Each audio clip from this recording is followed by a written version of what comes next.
Welcome everyone for another session. I'm with Toby Anderson, and we will talk during this session about the changes that occurred regarding the Virtual Server Agent, or VSA. A lot of things has been going on with that agent in the Service Pack 13. So a few options were introduced around restore. So a lot of restore option. The first one that seemed interesting was the calendar restore option. Can you talk a bit more about that? Right. So again, recovery is very, very important to the whole reason why we do this stuff, right?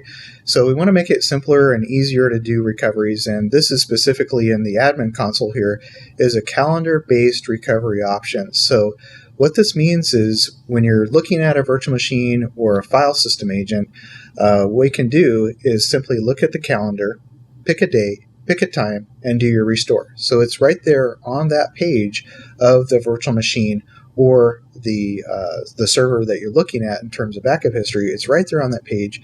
You simply click the date, click the recovery point, and do your restore. So there's no extra wizard. There's no next kind of thing. It's simply right there and really eliminates any of the other steps. Now, in terms of recovery, there was some other things that we did too. We gave the ability to restore to a cluster. Simplifying a virtual machine recovery, you can simply pick a destination. It's just a cluster, and then we can let the software figure it out.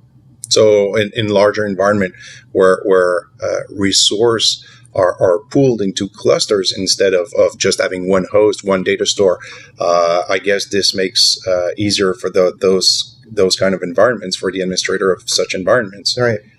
So we didn't really take away the ability to granularly control where a virtual machine might actually end up. You can absolutely still do all those things. This is basically just a way to simplify the procedure, allow the administrator to say, hey, I've got this dev environment or test environment or DR environment, whatever. I just want to put this machine over in that environment, and we don't really care where it ends up. We can allow the software to figure it out. Yet again, less clicks to achieve your task. That's right. Also, what about Linux machines? Have we improved a bit restores about Linux, around Linux?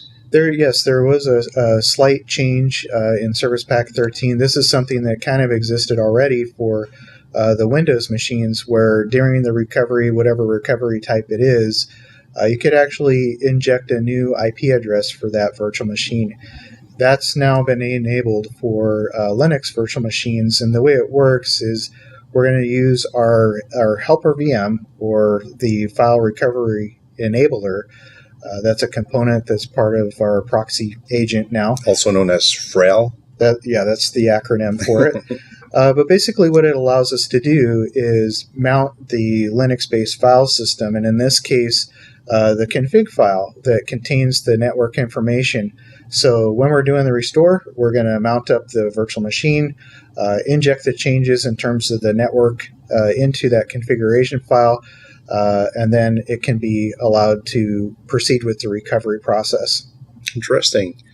Also, some features were introduced around integration that our software can do with other platforms. So what kind of integration did we touch in that Service Pack 13? Oh, right. Well, in this case, we were talking about vRealize was one of them. That's something that we've had now for a couple of service packs. What vRealize allows, or what we do with vRealize, I should say, is allow the administrator to do Commvault-related tasks from that native interface. So if you're one of those customers that are leveraging that platform, you don't have to jump back to the data protection, the Commvault console, or anything like that to do a backup and recovery. What was introduced in Service Pack 13 was another one of those mechanisms, in this case, another platform called ServiceNow. So again, giving the ServiceNow administrator those options to do a backup and recovery using the native tool. It's simply a menu option now that's integrated into that console. Cool. Also, for those Windows power users that are huge fan of PowerShells. I've heard that something was introduced in Service Pack 13 as well for them. Right. Yeah. Not only Windows, but in this case, the virtual server agent. This is really something else so giving customers the ability to do Commvault tasks using the PowerShell command. So it's kind of limited at this point. My understanding is that the scope of this will be expanded. But again, you can do some of the basic tasks, which really is kind of what you need to do at the PowerShell level. Just quickly identify virtual machines, maybe look at the properties or the backup history or something like that. Maybe can you control jobs? You can look at jobs. You can even execute jobs, quick little tasks like that. So you could just run it right from the command line there. Another great integration. Also, IntelliSnap. VSA, we know there's always IntelliSnap integration involved with frequently integrated with IntelliSnap. In the case of IntelliSnap changes in Service Pack 13 for the VSA agent? Well, with the virtual server agent, one of the options we have now is to do IntelliSnap for Azure and AWS. And the cool part about this is really it's just an option that's enabled. And there's no really additional configuration that you have to do. And you can do that IntelliSnap type of operation using Azure and AWS. Very easy to implement. Right. Great.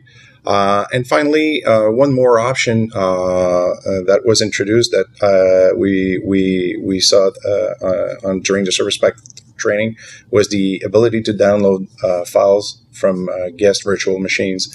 How does it work exactly? What is it exactly? This is kind of interesting because we have a tremendous amount of options when it comes to virtual machines in terms of recovery. What if you just want to grab an individual file? And we've gone into great lengths to talk about how the mechanics of that works.